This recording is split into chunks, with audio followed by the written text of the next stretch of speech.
Mr. Shakti Sinha, first and foremost, congratulations for coming out with the book and keeping us engaged in such interesting times. In past, we've had excellent accounts on different facets of Prime Minister Vajpayee's statesmanship, especially with respect to Kargil, the testing, the nuclear testing, the famous Jaswant Singh stroke Talbot talks. With almost 2 decades gone and stalwarts like Jaswant Singh or Brijesh Mishra not with us now anymore, and the archives, they'll take a long time to unravel. So we are left with less sources to inform us on what transpired in those days. Your book, in a way, couches all these events in a very ambitious attempt to provide a complete picture of the Vajpayee administration, at least in the first 2 years, 1998 and 1999. So the whole idea is through your book and through Ambassador Raghavan's reflections, we try to fill in the voids. Besides the existing sources, we want to make this interview a very important scholarly source for the new generation of researchers, which is extremely interested in archives and which is taking more and more interest in diplomacy and statecraft from a more of a historical perspective. So beginning with you, Mr. Shakti Sinha, please tell us about your book, its motivations, and what exactly it tells about the Vajpayee era, and why did you choose to write this book? I mean, almost. Thank you, Prateek, for this platform. Lovely to engage with you and with Ambassador Raghavan. Almost everybody asks me, why did you write the book? And my answer normally is, why not? I mean, the reason why such books should be written, and I'm saying because I wrote it. In fact, I cover, as you rightly mentioned, a very small portion of Mr. Vajpayee's tenure as Prime Minister, is that I think we owe it to us, to not just our country, but a scholarly community, and in one sense, without sounding pompous, to history, that these things are recorded. They may be contested, may be argued with, but you must list out as far as possible the events as they happened, accepting that we carry our biases with us. To me, at least, the first term, I call it the first term, even though Mr. Vajpayee was Prime Minister in 96 for 15 days, is that set certain things, changes in India, which has led to today, in retrospect, 20 years later, you can see the huge impact it has had, whether it was the nuclear explosion, whether it was calling America a natural ally, whether it was after the test to reach out to Pakistan, and then the way we handled the Kargil war. Yes, we'll defend ourselves, but as a responsible nuclear power, we will not cross the LOC and not extend the war zone and not allow the world to tell us how to conduct a war. We stand up to the world, tell the world this is a bad war for us, imposed on us, we'll fight back, we will not expand, get the other side to vacate first. So I think many of these things to me are even turners, are things which, as I said, change India. Many things change India, no doubt about it. But these three, four things that I mentioned, these four things that I mentioned. Prateek, it's coming. I can hear you. No, I'm getting echo, so I can start again. I have no issue with that. I want this thing to, because I'm getting a very strong echo when I speak. Now it's gone. So let me start again. You can edit it out, right? So I'm happy, Prateek, for the opportunity to engage with you on this platform, with Ambassador Raghavan, to discuss what I think are two very critical years in Indian history. Mr. Vajpayee, of course, was Prime Minister for a long time, but his first term, I call it the first term, even though he was Prime Minister in 96 May for a short period, because to me, this term of 18 months, effectively, not 13 months, but 18 months, because of caretakership, Mr. Vajpayee took certain decisions and India moved in certain directions that are reflected even today. 20 years later, looking back, we see how epical those moments were, whether it is the decision to finally exercise the nuclear option, the decision to engage with America and call America a natural ally, something no Prime Minister before or since has done, to reach out to Pakistan courageously and go to Lahore, and then to defend India on a war imposed on us, the Kargil war, and to defend it in a very, very responsible manner. We'll defend ourselves on our territory. We will not cross the LOC. We will not expand the war zone to other areas. And we will not listen to the words to ceasefire till the territory occupied by Pakistan across LOC is vacated, to stand up to the world in that sense. Responsible, stand up to the world, excise the nuclear option, make India safer. So I think these were things that are very important. I'm recording it for history without sounding pompous. I feel that these things should be out, let people discuss it, argue, contest, but I think it should be out there. And that is what motivated me to write this book. Thank you very much for such a wonderful introduction. I will open the floor to both of you now. Beginning with the domestic aspect, especially more of an official one, before I move to some particular questions. My first question would be, can you explain how did decision making work in the PMO when Vajpayee moved in as the Prime Minister? Both of you have your reflections, so we would be very interested in telling our audience through both of you on how exactly things worked from whatever, say, from you are totally say free to limit the information you want to convey us, but then something unique about the Vajpayee years, which both of you recall. Who do you want to start? Who should start? We can say begin with Ambassador Raghavan then. Thank you very much. Thank you once again for the opportunity to be here with you and with the author Shakti Sinha of an excellent book on Vajpayee. And firstly, let me start by saying I fully agree with him that it is absolutely essential that history should record the beliefs, achievements, actions of a person like Vajpayee. You know, it's rather surprising that for a man who actually straddled the political life of this country for 6 years and achieved so much, so little has been said about him, so little has been written about him, and so much of misunderstanding has been spread about him. So I think Shakti makes a very good beginning. And as he says, it's a beginning because it covers up till 1999. There was a very eventful period of Prime Minister Vajpayee's life from 1999 to 2004. Which I had the honor to be associated with as well. So history has to be written, history has to be analyzed, history has to be expanded on, and I think Shakti has made an excellent beginning there. Now, you asked a specific question of reflections on working in a Vajpayee PMO. Again, you know, where you work in a PMO depends, will determine how you see it.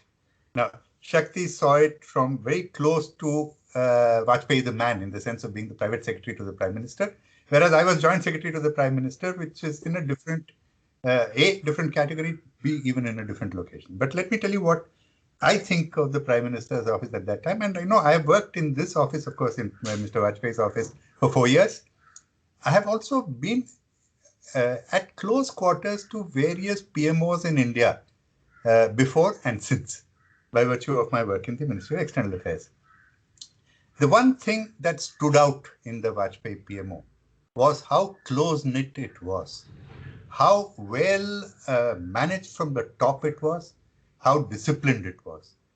Typically, PMOs have various struggles for primacy, power struggles in various different ways within PMO, and sort of jostling for influence.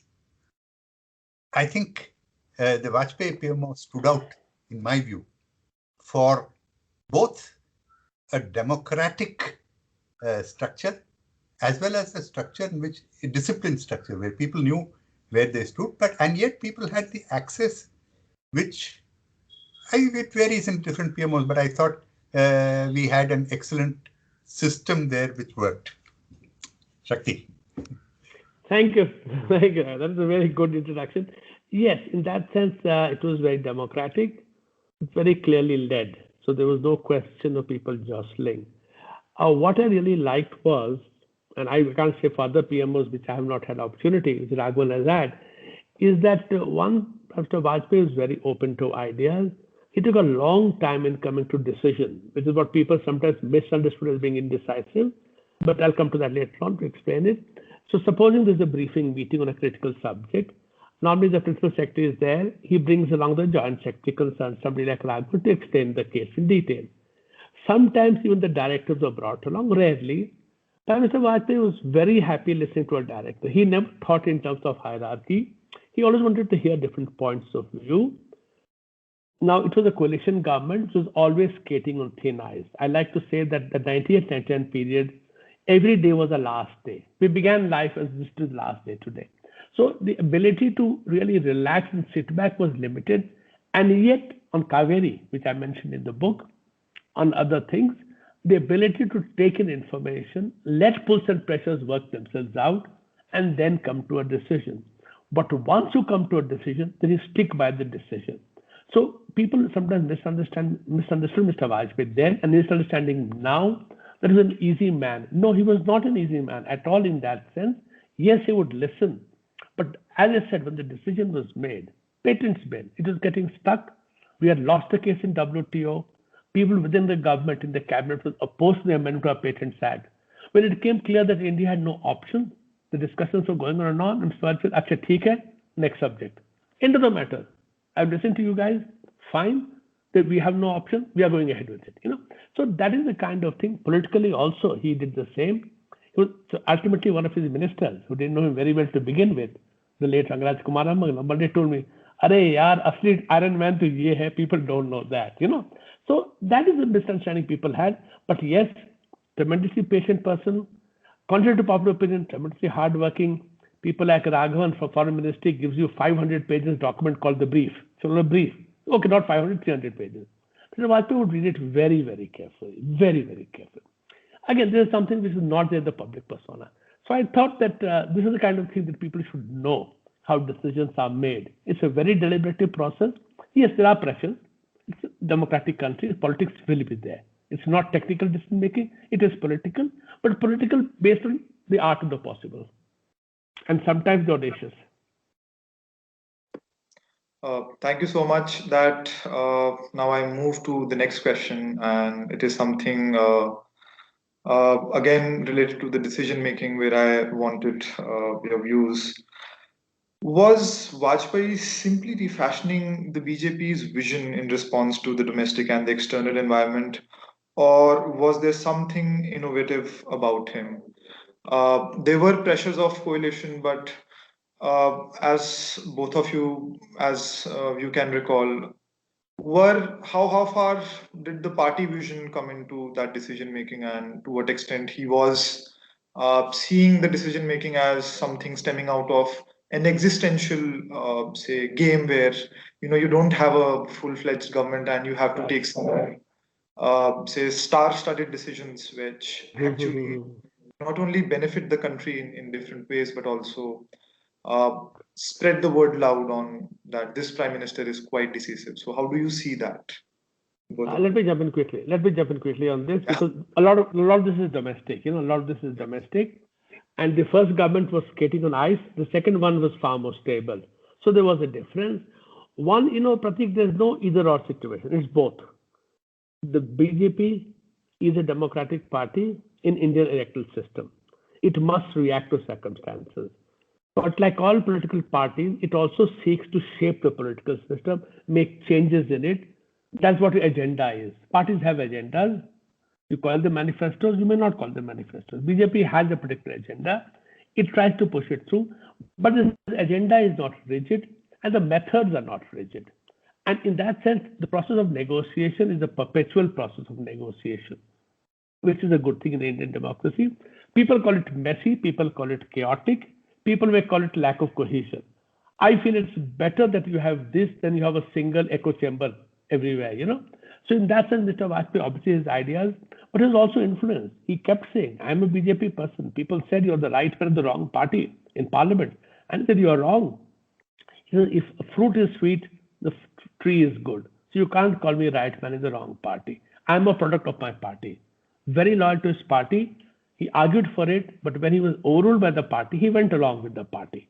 So people thought it was a compromise. No, that was the essence of being in politics. You don't get everything you want every time you want it. You have to make compromises, work along. You win some, you lose some. So in that sense, I think Mr. Vajpayee was a party person.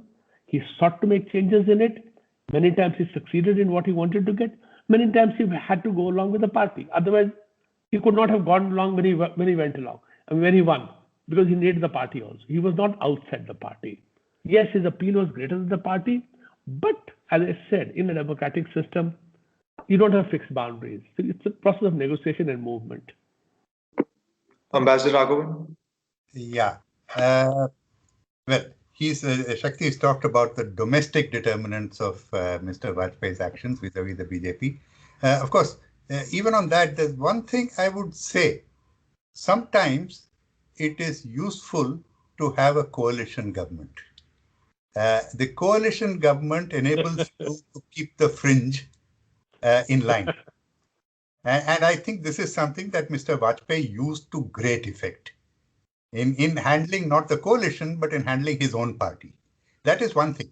Now, shift from that into national security and foreign affairs, because that's what I would like to talk about. Now, firstly, as the leader of the BJP, Mr. Vajpayee had the opportunity to shape the BJP's worldview even before it came to office. Secondly, it's true of almost every opposition party. Until it comes to office, it does not have the full information required to frame a proper foreign policy or national security agenda. It's only when it comes to office that it recognizes that there are many things which make some of its election manifesto unworkable and unviable. And I think when Mr. Vajpayee came to office, therefore, I would say that it was his foreign policy which became BJP foreign policy rather than the other way around. And this is something that the BJP itself accepted at that period of time. Some of them may have resented it, some of them may not have liked it, but there is a signature tune to some of Mr. Vajpayee's initiatives, which was accepted as such. And this relates to both certain national security decisions as well as foreign policy decisions. So I would say Vajpayee's foreign policy became BJP foreign policy, not the other way around. And just to add a sentence to what Raghavan just said, there were two sentences. One, I think on the Iraq war, it was Mr. Vajpayee used not just the coalition idea, but the fact that the opposition idea also to prevent India taking certain steps that will put India in a difficult position. And the second one, lighter tone, it's terrible when you don't follow your election manifesto. It's idiotic if you do, So you have to find a way out of that, You really can't implement your election manifesto because you simply don't know what is up there, That's a very interesting answer, and that moves me to the next question. There's a very interesting quote in your book. I'll cite it, and I think you quote someone saying that unlike Nehru or Indira Gandhi, Vajpayee could not cast India in his own vision. Then, what did diplomacy, his own influence, or the limitations of it mean for Vajpayee? If you had some personal reflections of what he must have discussed with you, both of you, on diplomacy, statecraft, national security, as Ambassador Raghavan also said about Vajpayee's own, say, decisions becoming the BJP's own decisions the other way around. Are there any personal anecdotes you could tell about if he had some different thought about whether diplomacy should be conducted in this way or that way, or whether this is his idea of national security? We did have a lot of institutional changes, as we see today, very powerful National Security Advisory Board functioning. But some of your reflections on these lines. Okay, let me just say a few things, not too many on that, because is that, Mr. Vajpayee wanted India-Pakistan to settle the differences. This is not because he was one of those who wanted to take a candle and go to the Atari border. No, that was not the point. His point was, we are neighbors, we have to live with each other. More important, so you can change your friends, but not your neighbors. He said that again and again. And secondly, that if India to rise in the world, your neighborhood narrative must be under your control. Your control can be at the point of a gun, which in this case simply does not arise. We really can't control South Asia at the point of a gun. Can you neutralize the people who are working against your interests in different manner, economically, politically? So his idea of a stable South Asia, a good relations with Pakistan, stemmed from that. Now, obviously, he could not achieve everything because we simply lacked the main tools to really incentivize Pakistan to act the way we wanted to act, because the Pakistani army simply has an agenda of its own, which is at complete variance with this. And as I said, we lack the tools to really make that change, So there are limitations to what you can do. Can you understand it? Can you go through with it? So in that sense, the kind of India that Nehru envisaged, much more than Indira Gandhi, and I'm working a lot on Nehru these days because I'm doing a study of prime ministers from 47 till 2014. And I can see the kind of thing Nehru could do once Sardar Patel passed away, once Ambedkar left the cabinet, and once Rajendra Prasad became the president. Nehru had those options to make those changes. Vajpayee simply didn't have those options. And I think he understood his limitations in that sense and was able to work within that rather than sit down and fret and fume. So in that sense, I feel that would possibly convey what I thought the situation was. Ambassador Raghavan, your reflections? Yeah. Now, you talk about diplomacy. You mentioned diplomacy and basically his approach to diplomacy. I would put it in a larger perspective of foreign policy. Diplomacy is merely the instrument by which you implement your policy.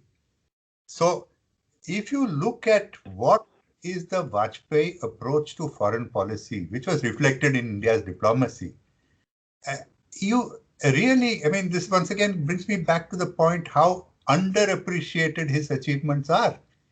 You look at everything which you see in India's foreign policy today, they have their origin in Vajpayee's foreign policy.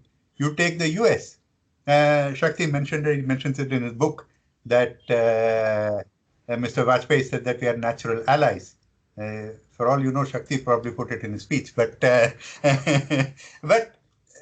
it's not ally in the sense of a military alliance or something. It is an ally in terms of a close partnership. But look, this is a thought that Vajpayee expressed 2 years after our nuclear tests, when we had been struck with sanctions by not only the US, but the entire Western world that the US influenced. And don't forget, 2 years after our sanctions, Vajpayee was there at the White House. Yeah. Clinton hosted one of the biggest banquets that an American president has hosted for any visiting dignitary on the lawns of the White House, because the White House could not contain the guest list, accommodate the guest list. I think this says something for the Vajpayee diplomacy. People talk about, of course, he has talked about, Shakti has talked in a book about the Jaswant Singh Talbot dialogue.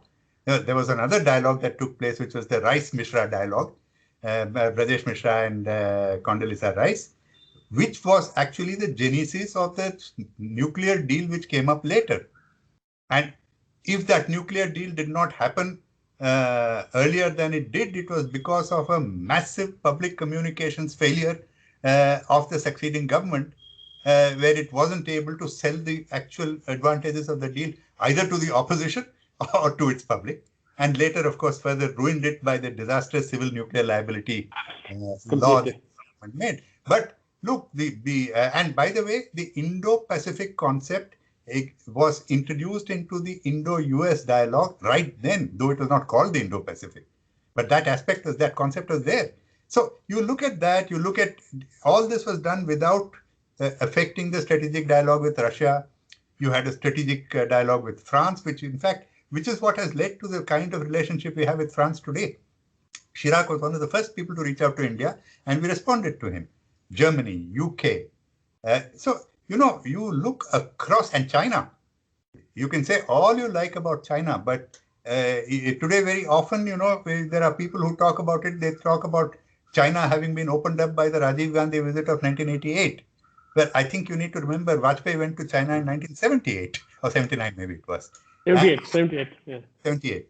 And, 79. And then look at the 2003 visit of Vajpayee, which nobody talks about.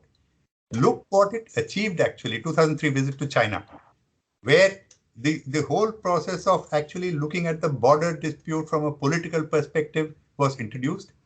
Again, nobody talks about, people talk about the 1993 and 1996 Peace and Tranquility Agreement with China, which has famously been overthrown now.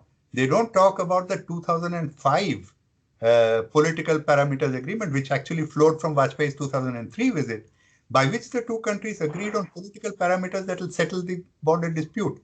And by the way, little known fact that there is one clause there which says that settled populations will not be affected by a border settlement. And I remember very clearly the meetings where Brajesh Mishra and Dai Bingo worked that thing out. It was, of course, it was signed much later. And again, coming back to Shakti's point, Mr. Vajpayee was closely associated with every aspect of this this negotiation as well. I mean, people keep thinking about him as somebody who does not pay attention to detail. Shakti has mentioned examples. I can mention hundreds of examples where Mr. Vajpayee looked into matters with the greatest of detail. And there was these famous breakfast meetings every morning virtually that Pradesh Mishra used to have with Mr. Vajpayee. So many of these things come on. So anyway, to cut a long story short, you can keep picking out India's relations with many parts of the world and many aspects of India's foreign policy. Most of them have their genesis in the Vajpayee era of 1998 to 2004, of course, catalyzed by the nuclear test, which was an act of genius. Absolutely. And the manner in which he came out of it was another act of skill in foreign policy and diplomacy. Now I move to the second last question. But before that, I have a very small question to ask, and that is something I would be very thankful if our audiences could know about. This lingering doubt even I have in my mind, that considering what the Americans were up to throughout the 90s, pressurizing India on a lot of aspects, including the nuclear, the Kashmir part, if you recall the Robin Raphael affair. Yes, Amidst all these pressures, we conduct the nuclear tests.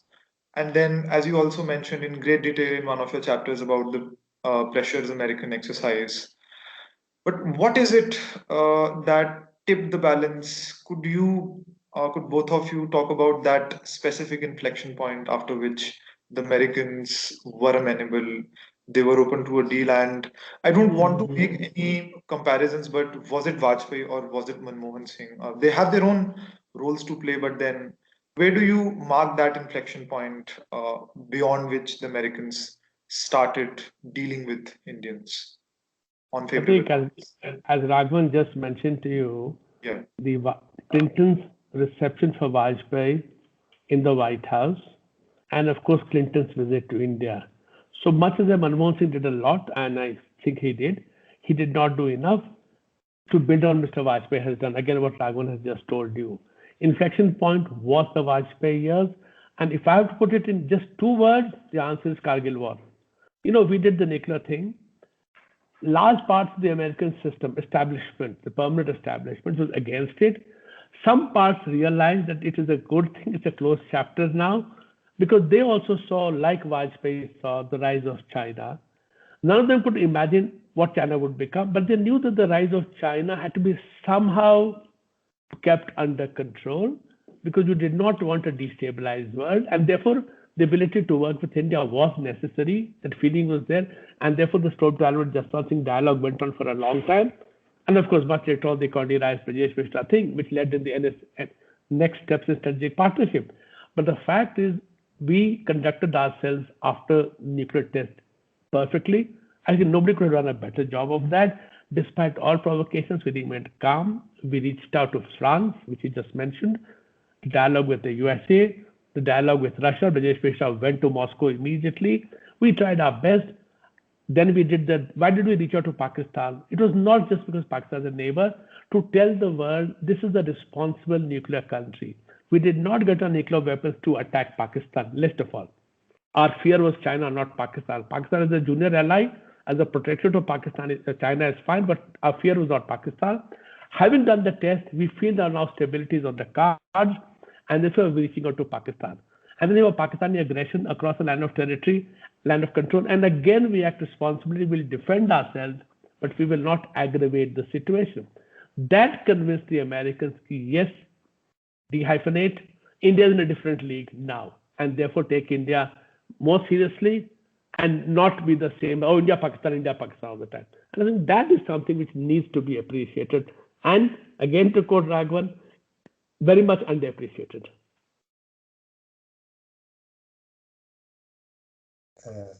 Would you like to add? Yeah. I would strongly support what Shakti said. I fully agree with him. I think there are a couple of other aspects also. Our nuclear tests, much as the Americans may have opposed it, also made them realize that India had ceased to be a Pacific country and was Pacific in the sense of not Pacific, I mean, a pacifying country, but was willing to stand up to protect its own security interests. And that in the context of China was a good message which America got. Besides, of course, that was a time when the economic resurgence also meant America saw a big Indian market.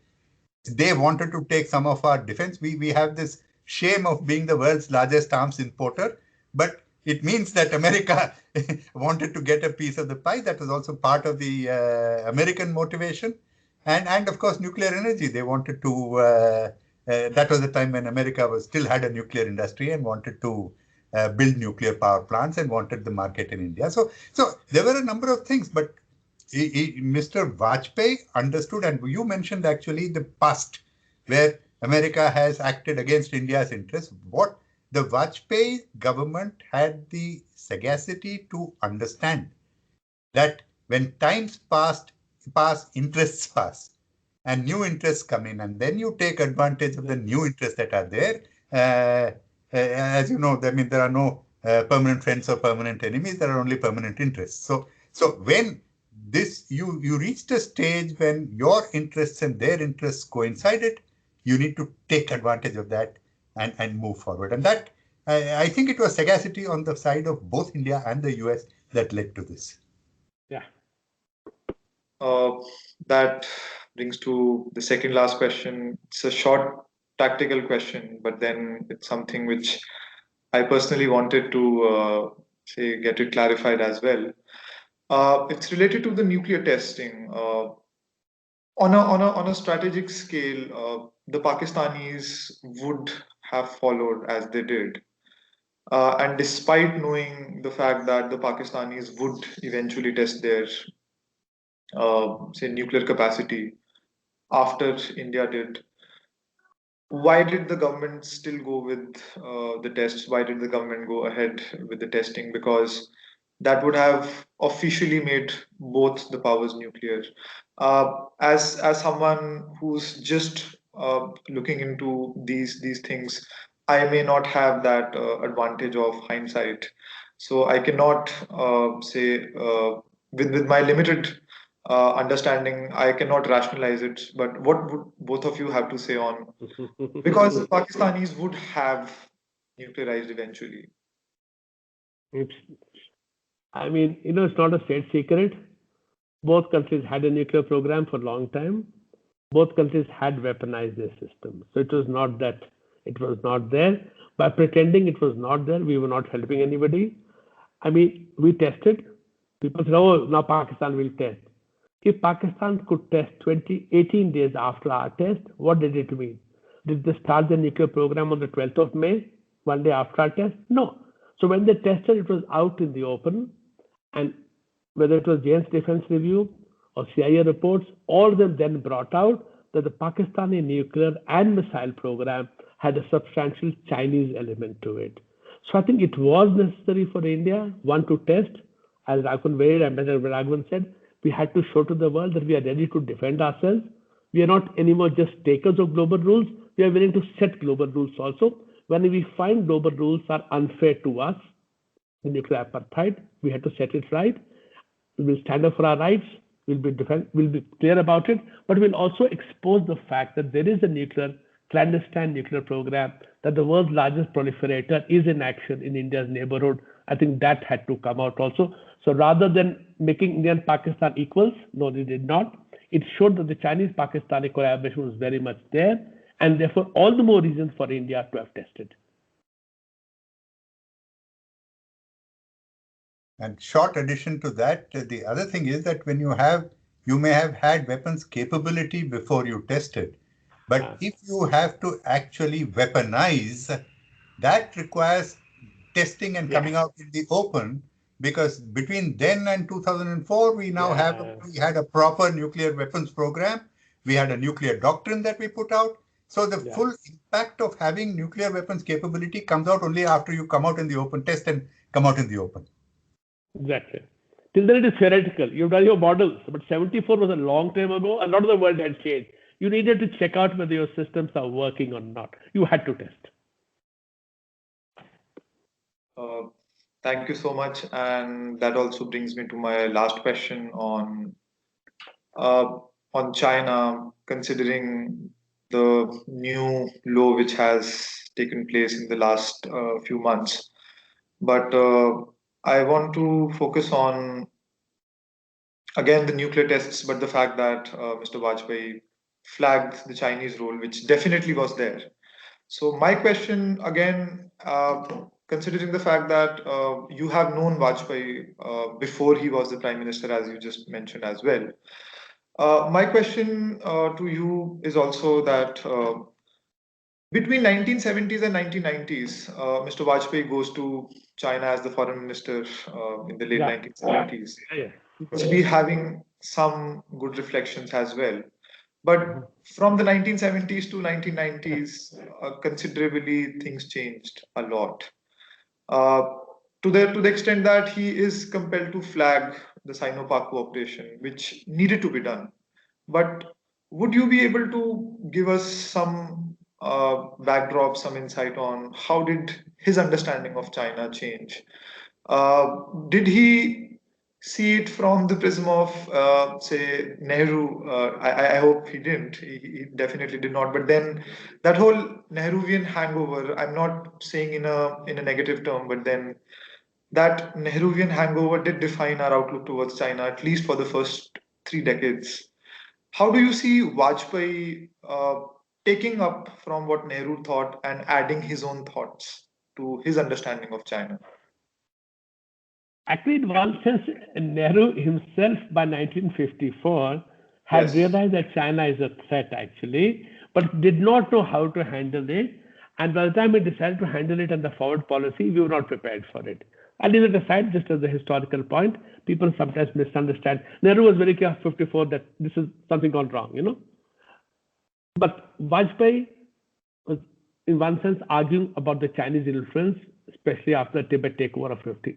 This final takeover in Tibet in 59. Vajpayee was very strong on it.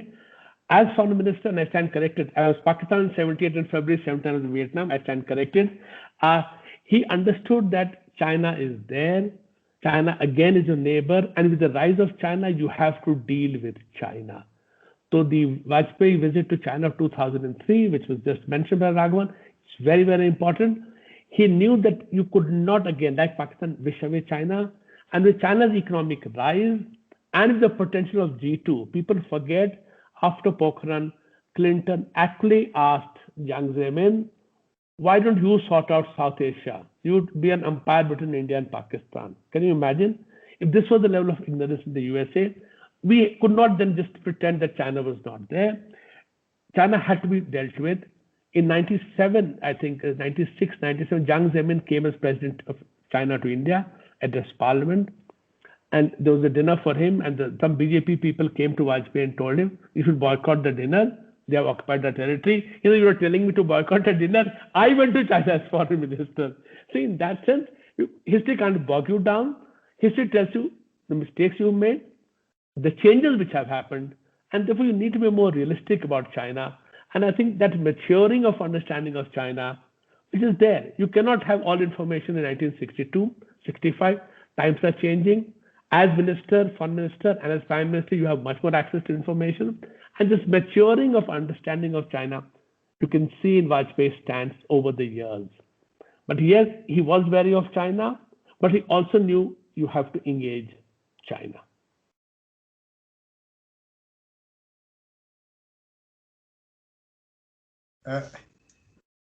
Actually, in 2003, when the agreement was made for political representatives to look at the border, there appeared to be a real possibility that we may make headway in the border dispute, which is what is reflected also by the 2005 agreement. It's different that, again, when the external situation changed, attitudes of China, the possibilities of China changed. So various other things happened. I mean, our nuclear deal had an impact on India-China relations. China's own coming out party in 2008 had a big influence on the way China looked at India, the rise of nationalism in China. So, nothing is constant. And Vajpayee, I think the principal characteristic of Vajpayee was in recognizing that nothing is constant, to be pragmatic, and to take forward any initiative on pragmatic considerations rather than dogmatic considerations. I think that summarizes Vajpayee's approach to foreign policy, really. Add it to politics also. Thank you very much for such elaborate answers, and I hope not only everyone gets to read your book, at least the people in the strategic community, political scientists, and scholars interested in India's trajectory since independence and the quintessential role Prime Minister Vajpayee came to play in such challenging times. Uh, Thank you so much, Mr. Shakti Sinha and Ambassador Raghavan, for coming